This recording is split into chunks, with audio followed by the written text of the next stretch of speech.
ಮಾಡ್ತಿದ್ಯಾ, ನೀನ್ ಮಾಡೋದು ನನಗೆ ಸರಿ ಅನಿಸ್ತಿಲ್ಲ ಅಂತ ಹೇಳಿದ್ರೆ ವಾಟ್ ಯು ವಿಲ್ ಡೂ? ನೀನು ಹೋಗಿ ಏನ್ ಮಾಡ್ತೀಯಾ, ಬಂದಿರೋ ಮೇಡಮು ಹಿಂಗ ಅಂದ್ಲು, ನನಗೆ ಈ ತರ ಅಂದ್ಲು ಅಂತ ಮಾತಾಡ್ತೀಯ ತಾನೆ? ಮಾತಾಡ್ತೀರಾ? ರೈಟ್? ಆ ತರ ಮಾತಾಡಿದ್ರೆ you don't do like that. ಆ ತರ ನಾವು ಎಂದು ಲೈಫಲ್ಲಿ ಮಾಡಬಾರ್ದು.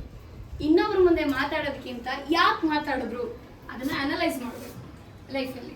ಸೊ ಯಾರೋ ಒಬ್ರು ನಿಮ್ಗೆ ಏನೋ ಒಂದು ಸಜೆಷನ್ ಕೊಡ್ತಾರೆ ಅಂದ್ರೆ okay, insult you should take as a challenge ಅಂತ ತಗೋಬೇಕು ಲೈಫಲ್ಲಿ.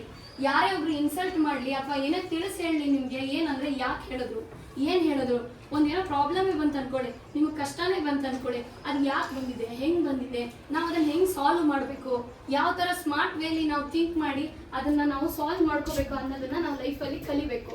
ಈಗ ಫ್ಯಾಮಿಲಿ ಪ್ರಾಬ್ಲಮ್ಸೇ ಇರುತ್ತೆ. ಈಗ ನಿಮ್ಮ ಅಮ್ಮಂಗೆ ಏನೋ ಒಂದು ಕಷ್ಟ ಆಗ್ತಿರುತ್ತೆ, ಏನಾಗ್ತಿರುತ್ತೆ, ಈಗ ಬಾವಿಲಿ ಮುಂಚೆ ಹೆಂಗೆ ನೀರು ಎಳಿತಿದ್ರು, ಕರೆಕ್ಟಾ? ಹೆಂಗ್ ಎಳಿತಿದ್ರು, ಹಗ್ಗ ಫುಲ್ ಹಿಂಗ್ ಹಿಂಗ್ ಹಿಂಗ್ ಹಿಂಗ್ ತಗದ್ ಎಳಿತಿದ್ರು. ಈಗ ಏನ್ ಬಂದಿದಾವೆ, ಮಷಿನ್ ಬಂದಿದೆ. ಆ ಮಷಿನ್ ರೊಟೇಟ್ ಮಾಡಿದ್ರೆ ಏನಾಗುತ್ತೆ, ಕೊಡ ಆಟೋಮೆಟಿಕ್ ಮೇಲ್ ಬರುತ್ತೆ. ಯಾಕೆ ಬಂತು ಮಷೀನು?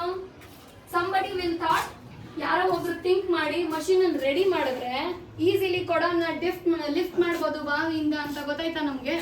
ಸೊ ಆ ತರ ಲೈಫಲ್ಲಿ ತುಂಬಾ ಕಷ್ಟಗಳು, ಚಾಲೆಂಜಸ್ ಎಲ್ಲ ಬರುತ್ತೆ.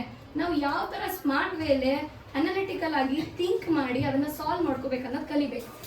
ಇವನ್ ಎಕ್ಸಾಮ್ಸ್ ಅಲ್ಲಿನೂ ಎಜುಕೇಶನ್ ಅಲ್ಲಿನೂ ಹೇಳ್ತೀನಿ.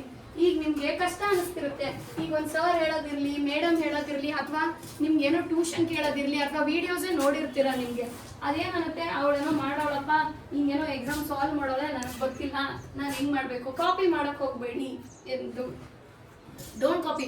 ಮೇಡಮ್ ಇವಾಗ ನಿಮ್ಗೆ ಹೇಳಿ ಹಿಂಗ್ ಮಾಡಿದ್ರೆ ಬರ್ಕೊಂಡೋಗಿ ಅದನ್ನೇ repeat copy. Don't do like that. Copy ಮಾಡಬೇಡಿ ಎಂದು ಲೈಫಲ್ಲಿ.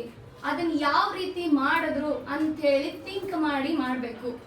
ಸೊ ನೀವು ಅದು ಏನು ಒಂದು ಯಾವುದೋ ಒಂದು ಪ್ರಾಬ್ಲಮ್ ಸಾಲ್ವಿಂಗ್ ಹತ್ರನೇ ಇರಲಿ, ಅಥವಾ ಒಂದು ಏನೋ ಥಿಯರಿ ಸೆಕ್ಷನ್ ಇರಲಿ, ಅದು ಹೇಳಿದ್ರೆ ಯು ಶುಡ್ ಅನಲೈಸ್ ದಟ್.